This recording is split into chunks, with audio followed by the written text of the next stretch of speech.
সকাল থেকে চলছে তুমুলভাবে ভোট গ্রহণ। শুরু হয়েছে ভোট গ্রহণের কাজ। দুপুর হলে এবার তাপমাত্রা বাড়বে, তাই সকাল থেকে পৌঁছে গেছেন সবাই ভোটের লাইনে। বয়স্ক এবং মহিলাদেরকে আগে ভাগে ব্যবস্থা করে দেওয়া হচ্ছে এবং যাদের ছোট বাচ্চা রয়েছে এবং প্রেগনেন্ট মহিলা রয়েছে তাদেরকে আগে ছেড়ে দেওয়া হচ্ছে ভোটের লাইনে। খবর শুনছেন বেঙ্গল জব স্টাডি সংবাদ চ্যানেল। আমি উজ্জ্বল নিয়ে আসছি আজকের ভোটের লাইভ আপডেট। বাংলায় কোথায় কেমন ভোট গ্রহণ চলছে বিস্তারিত লাইভ আপডেট দেখতে পাচ্ছেন আমাদের সাথে। আজ নন্দীগ্রামেও ভোট গ্রহণ চলছে, টান টান উত্তেজনা। চারিদিকে আবার ভোট গ্রহণ পর্ব শুরু হয়েছে। সকাল থেকে লাইনে দাঁড়িয়ে পড়েছে মানুষ। তীব্র গরমের কারণে আগেভাগে প্রস্তুত নিয়ে ফেলেছে। হাতে ছাতা নিয়ে দিকে দিকে লাইন দিয়ে চলছেন ভোট গ্রহণ কেন্দ্রে, কারণ বাড়বে তাপমাত্রা, তাই সকাল থেকে ভিড়। তবে কোথাও কোথাও এবার স্লো ভোটিং শুরু হয়েছে, কোথাও কোথাও এবার ভোট গ্রহণ পর্ব দেরিতে শুরু হয়েছে, কোথাও মেশিন খারাপ। কোথায় কি খবর? কোথাও বা ভাঙচুর, কোথাও বা প্রিজাইডিং অফিসারের উপর হামলা, এমন খবর আসছে নাকি? কোথাও কি আবার ভোট বাক্স লুট হবার খবর আসছে? একের পর এক খবরের দিকে নজর রাখছি। সরাসরি লাইভ আপডেট দেখছেন বেঙ্গল জব স্টাডি সংবাদ চ্যানেলের সাথে। আর যারা নতুন প্রথমবার আমাদের ইউটিউব চ্যানেল ভিজিট করছেন অবশ্যই সাবস্ক্রাইব করুন। ভোটের লাইভ আপডেট, তরতাজা ব্রেকিং নিউজ, কোথায় কোথায় কেমন ভোট গ্রহণ চলছে হাড়হিম করে খবর। বাংলায় প্রতি কোনায় কোনায় এবার হাঁ করে তাকিয়ে রয়েছে 4ই মে কি হবে। তার আগে আজকের মানুষ যা রেজাল্ট দেবে তাই 4ই মে প্রকাশ হবে। আশা করি এবার ছাপ্পা ভোট আটকানো যাবে বাংলায়। নির্বাচন কমিশন একের পর এক কঠোর নিয়ম বেঁধে ফেলেছে। প্রিজাইডিং অফিসাররাও এবার অনেকটাই স্বাভাবিক ফিল করছেন, তাদের কোনো সমস্যা হবে না, কারণ নির্বাচনে বিভিন্ন নিয়ম কানুন এবং কঠোর বিধিনিষেধে বেঁধে ফেলা হয়েছে প্রত্যেকটি বুথ গ্রহণ কেন্দ্রে। কোথাও কোথাও মদ মাংস বন্ধ করে দেওয়া হয়েছে। নির্বাচন কমিশন স্পষ্টভাবে জানিয়ে দেওয়া হয়েছে এলাকায় কোনোভাবেই মদের দোকান খুলে রাখা যাবে না, অর্থাৎ সমস্ত মাদক দ্রব্য রপ্তানি বন্ধ রাখতে হবে ভোটের দিনগুলোতে। আর তার সাথে নির্দিষ্ট সীমারেখা এবার চকের গণ্ডি দিয়ে টানা হবে।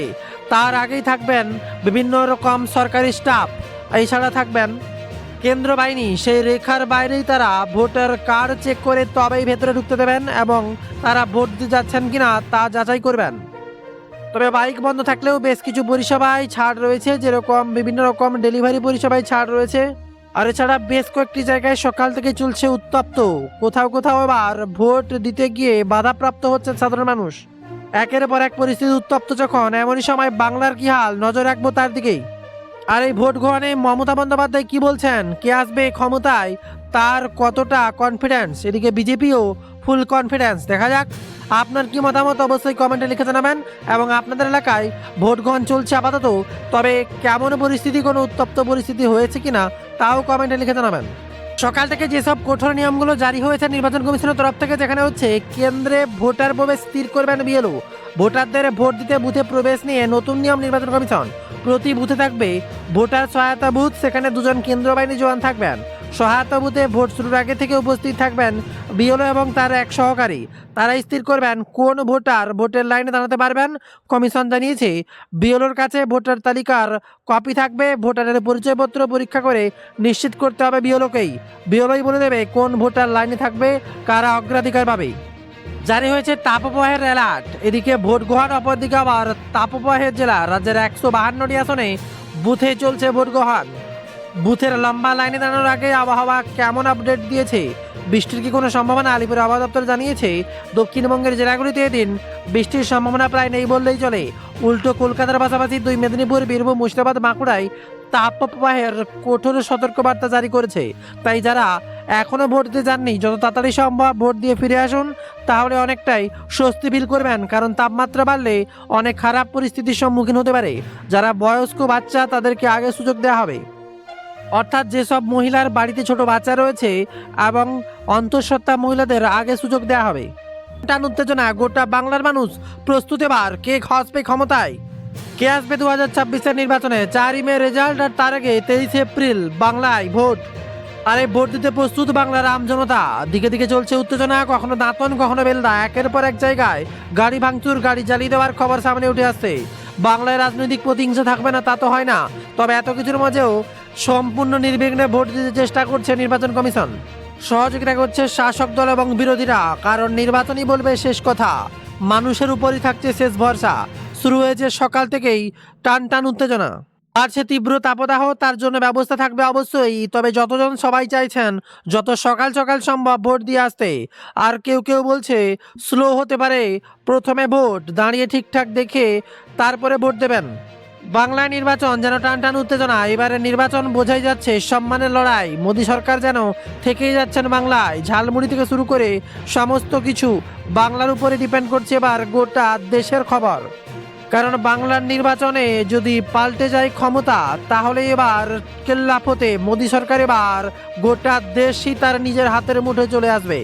আর বাংলার মুখ্যমন্ত্রী মমতা বন্দ্যোপাধ্যায় কোনোভাবেই নিজের ক্ষমতা দখল থেকে এক চুল নড়তে নারাজ। তাই শেষ পর্যন্ত কে আসবে ক্ষমতায়, সময় তার কথা বলবে। দেখবো কোথায় কোথায় ভাঙচুর চলছে, কোথায় অশান্তি, কোথায় সম্পূর্ণ নির্বিঘ্নে সুষ্ঠুভাবে ভোট হচ্ছে। তবে চারিদিকে একটাই খবর, ভোট দিতে ফিরছেন পরিযায়ী শ্রমিকরা। জেলায় জেলায় এবার ভিড় ঠাসাবাস। ভোট দিতে ভিন রাজ্য থেকে ঘরে ফিরছেন পরিযায়ী শ্রমিকরা। 23 এপ্রিল প্রথম দফায় 16টি জেলায় 152টি বিধানসভা আসনে ভোট গ্রহণ। বিভিন্ন রাজ্য থেকে ট্রেনে ফিরছেন পরিযায়ীরা। ফিরছেন উত্তরবঙ্গের শিলিগুড়িতে। দিল্লি, বিহার, সিকিম সহ বিভিন্ন রাজ্য থেকে ফিরছেন পরিযায়ীরা। শিলিগুড়ি থেকে বাসে রওনা উত্তরবঙ্গের বিভিন্ন জেলায়। বাসগুলোতে উপচে পড়ছে ভিড়। জায়গা না থাকায় ছাদেও ভিড়। এবারে সরকার কি হবে, পাল্টাবে নাকি সরকার? পরিযায়ী শ্রমিকদের হাতে এবার অনেকটাই ক্ষমতা। তবে জনসংযোগে ব্যস্ত এবার অমিত শাহ। পিএম নরেন্দ্র মোদীর মতো এবার বাংলায় সরাসরি জনসংযোগে নামলেন কেন্দ্র স্বরাষ্ট্রমন্ত্রী অমিত শাহ। বুধবার হুগলির সপ্তগ্রামে বিজেপি সমর্থনে নির্বাচনী সভা করেন অমিত শাহ। তার আগেই মাঠে দাঁড়িয়ে ভোটারদের সঙ্গে কথা বলতে দেখা যায় স্বরাষ্ট্রমন্ত্রীকে। সেই ভিডিও এবার এক্সে নিজেই পোস্ট করে অমিত শাহ, যেখানে তাকে ভোটারদের কাছে ভোট প্রার্থনা করতে শোনা যাচ্ছে। শাহকে জয় শ্রীরাম বলতেও শোনা যাচ্ছে। আর তা নিয়ে গোটা বাংলা উন্মাদনা। আর অপরদিকে বিরাট বড় খবর, তৃণমূলকে সমর্থন করলে পশ্চিমবঙ্গ সরকার। কি বড় ঘোষণা! যেখানে তাদের দলের 800 জন কর্মীকে গ্রেপ্তার করা হতে পারে তৃণমূলের আশঙ্কা। কলকাতা হাইকোর্টের সমর্থনে রাজ্য সরকার। তৃণমূলের করা মামলা শুনানিতে তারা জানায়, আর রাজ্যের সেই পরিস্থিতি নেই যে সতর্কতামূলকভাবে আটক করতে হবে। কেন একটি রাজনৈতিক দলের সদস্যদের চিহ্নিত করে ট্রাবল মেকার বলা হচ্ছে? অন্যদিকে নির্বাচন কমিশনের বক্তব্য, অবাধ নির্বাচনের জন্য যে পদক্ষেপ করা হচ্ছে সেই গোপন তথ্য কিভাবে পেল তৃণমূল, উঠে আসছে তা নিয়ে তোলপাড় করে খবর। তবে নন্দীগ্রাম বিধানসভা নির্বাচন আর তার সাথেই ভবানীপুর, দুটোতেই শুভেন্দু অধিকারী বিরোধিতা করছেন রাজ্য সরকারের। আর এই দুটোতেই হাড্ডাহাড্ডি লড়াই। শেষ কথা কি বলবে বাংলার মানুষ? এবার বিধানসভা এই দুটোতেই তোলপাড় করে খবর। যেখানে 23 এপ্রিল হাই ভোল্টেজ নন্দীগ্রামের বিধানসভা কেন্দ্রের ভোট গ্রহণ হবে। আর তার আগে টিএমসি সুপ্রিমো মমতা বন্দ্যোপাধ্যায় বললেন, নন্দীগ্রামে জোর করে ইভিএম মেশিন ভেঙে দিয়েছিল। আমি জেতার পরেও কম্পিউটারের নাম না ওঠা পর্যন্ত কেউ জমি ছাড়বেন না। এখনো অনেক কিছু করতে পারে। উল্লেখযোগ্য, এই নন্দীগ্রামে 2021-এর ভোটে শুভেন্দু অধিকারীর কাছে হেরেছিলেন মমতা। লোডশেডিং করে রেজাল্ট পাল্টে দেওয়া হয়েছিল বলে অভিযোগ তোলেন তৃণমূল সুপ্রিমো মমতা বন্দ্যোপাধ্যায়। তার সাথে একদিকে যেখানে ভোটের উত্তেজনা চলছে, তীব্র গরমে ভোটদান, আর তার মাঝেও মানুষকে প্রশাসন ব্যবস্থা নিতে একের পর এক তৎপর। একের পর এক জায়গায় ইতিমধ্যে ঘোষণা হয়েছে কোনোভাবেই বাইক র্যালি করা যাবে না। এমনকি কোনো জরুরি কারণ ছাড়া বাইক নিয়ে বাড়ির বাইরে বেরোনো যাবে না। নির্দিষ্ট নিয়ম বা কারণ দেখিয়ে তবে বেরোতে হতে পারে। কেবলমাত্র বেশ কয়েকটি জায়গায় ছাড় দেওয়া হয়েছে, নতুবা বাইক নিয়ে বেরোনোর নিষেধাজ্ঞা জারি করেছে নির্বাচন কমিশন। এদিকে আবার বিজেপিকে অবাঙালিত্ব মমতা বন্দ্যোপাধ্যায়ের। প্রথম দফা ভোটের আগেই বুধবার নির্বাচনী প্রচারে বাঙালিকে অবাঙালিত্ব দেখলেন বাংলার বিদায়ী সিএম তথা টিএমসি সুপ্রিমো মমতা বন্দ্যোপাধ্যায়। বললেন, নেতাজি বলেছিলেন, তোমরা আমাকে রক্ত দাও, আমি স্বাধীনতা দেব। সেটা বলে দিল বিবেকানন্দ বলেছেন। ও রবীন্দ্রনাথ ঠাকুরকে বলল রবীন্দ্রনাথ সান্যাল। আরও কত কি বলছে। রাসমণিকে রাসমণি বলে ওরা। যেখানে হুগলি জেলার অনেক সম্পদ, ওখানে সব ধর্ম সব সম্প্রদায়ের মানুষ বাস করেন। যেখানে মমতা বন্দ্যোপাধ্যায় এহেন বক্তব্য করছেন, গেরুয়া শিবিরের যোগী আদিত্যনাথকে কটাক্ষ করতে ছাড়েননি মমতা বন্দ্যোপাধ্যায়। তবে একদিকে ভোটের নির্ঘণ্ট প্রকাশ হওয়ার পরই চলছে বাংলায় কোনোভাবেই জেতা নিয়ে একের পর এক তৎপরতা। আর তারপরেই রাজ্যে 1 লক্ষ চাকরির ঘোষণা শাহ। অমিত শাহ বললেন, তরুণদের প্রতি বছরে 1 লক্ষ চাকরি দেওয়া হবে।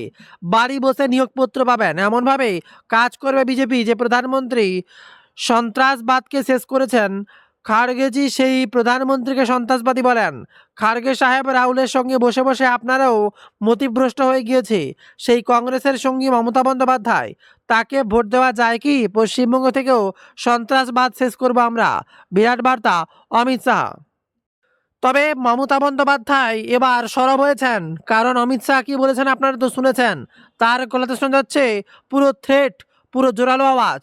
এ দিদি ऐसे बोल के बोला है, ए दीदी ममता के गुंडे लोग को संभाल लेना, क्या वोट के दिन मत निकले, नहीं तो 4 में रिजल्ट निकलने के बाद उल्टा लटका देंगे, ऐसे बोला है অমিত শাহ।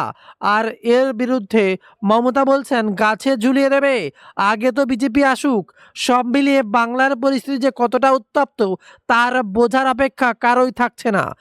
তবে নির্বাচন কোথায় কেমন চলছে চুলচেরা বিশ্লেষণ করবে বেঙ্গল জব স্টাডি। তবে তার আগে আপনারা যে জেলা থেকে খবরটি দেখছেন কমেন্টে লিখে জানাবেন, আর সেই জেলায় ভোটের আপডেট অবশ্যই কমেন্টে লিখে জানাবেন। বর্তমানে সময় উল্লেখ করে কেমন ভোট হচ্ছে তা অবশ্যই, কোথায় কোথায় কী কী অশান্তির খবর আপনারা ছোটোখাটো খবর পেলে কমেন্টে লিখে জানাবেন, তাহলে আমরা সেই খবরগুলো বিস্তারিত ডিটেলস জেনে যাচাই করে কভার করতে পারবো। আপনাদের এলাকায় কোনো সমস্যা হলে অবশ্যই কমেন্ট বক্সে উল্লেখ করবেন, আমরা যাবতীয় তথ্য যাচাই করে সেই খবরগুলো আপনাদের সামনে তুলে ধরবো। এক্ষুনি দেখছেন বেঙ্গল জব স্টাডি সংবাদ চ্যানেল। আমাদের ওয়েবসাইট bengalJobStudy.in এ প্রতিনিয়ত লেটেস্ট খবরগুলো ওয়েবসাইটে দেখতে পারবেন। আর একদিকে মোদী সরকারের স্লোগান চলছে, পাল্টানো দরকার, চাই বিজেপি সরকার। আর এমনই সময় মমতারও বিরাট বড় বার্তা, বদল নয় বদলা চাই। বাংলায় প্রথম দফা ভোটের আগেই বিজেপির উদ্দেশ্যে হুঙ্কার ছাড়লেন রাজ্যের বিদায়ী সিএম তথা তৃণমূল সুপ্রিমো মমতা বন্দ্যোপাধ্যায়। বললেন বিজেপির রাজনৈতিক গিরগিটি এলাকায় টাকা ওঠাচ্ছে পাঠাচ্ছে, ওটা কালো টাকা, কেউ নেবেন না, নিলেও ভোট দেবেন না। বদল নয় বদলা চাই, ভোটের বাক্সে বদলা চাই, গণতন্ত্রের বদলা চাই। খুনোখুনিতে আমরা বিশ্বাস করি না। 2026-এর কেন্দ্রে বিজেপির পতন হবে, এটা সংখ্যালঘু সরকার। বিরাট বার্তা মমতা বন্দ্যোপাধ্যায়ের। শুধু এতেই থেমে থাকেননি, এমনকি কেন্দ্র বাহিনীর দিকে আবারও আঙ্গুল তুললেন মমতা বন্দ্যোপাধ্যায়। জানিয়ে এত বিতর্ক, সেই কেন্দ্র বাহিনীর দিকে আবার আঙ্গুল। কেন্দ্র বাহিনী ছাপ্পা ভোট দেবে, মমতার কি বার্তা? কেন্দ্র বাহিনীর বিরুদ্ধে বড় অভিযোগ করলেন তৃণমূল কংগ্রেস সুপ্রিমো মমতা বন্দ্যোপাধ্যায়। তার দাবি, কেন্দ্র বাহিনী গায়ের জোরে ছাপ্পা ভোট দেবে।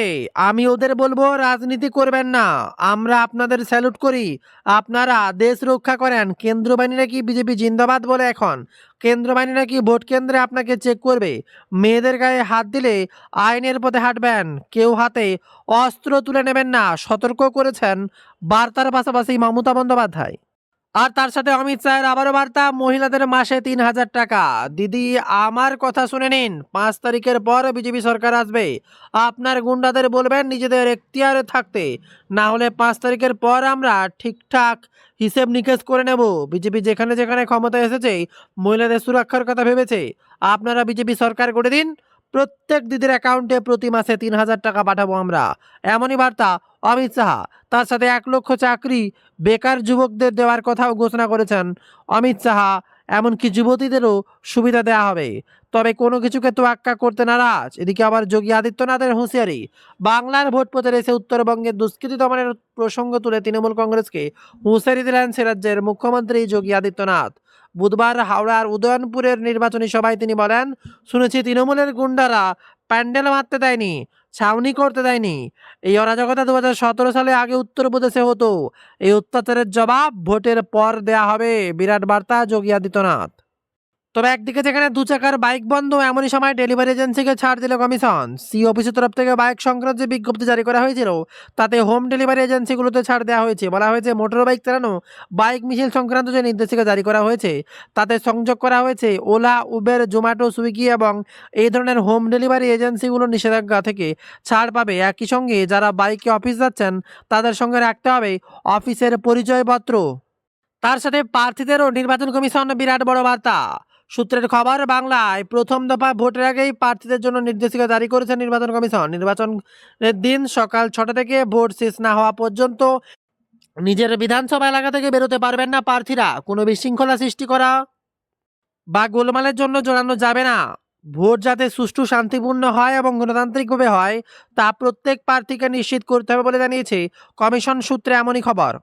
শেষ করছে আজকের খবর। ভোটের প্রতিহিংসার মাঝে এবার অমিত শাহের আর এক বার্তা, শোক রাখবো তারপরে আজকের খবর শেষ করবো। আসছি পরের খবরে। ভোটের লাইভ আপডেট থাকবে বেঙ্গল জব স্টাডি ইউটিউব চ্যানেলে। প্রতিনিয়ত কোথায় কি হচ্ছে ভোটের আপডেট জানতে পারবেন, তার জন্য অবশ্যই সাবস্ক্রাইব করে রাখুন।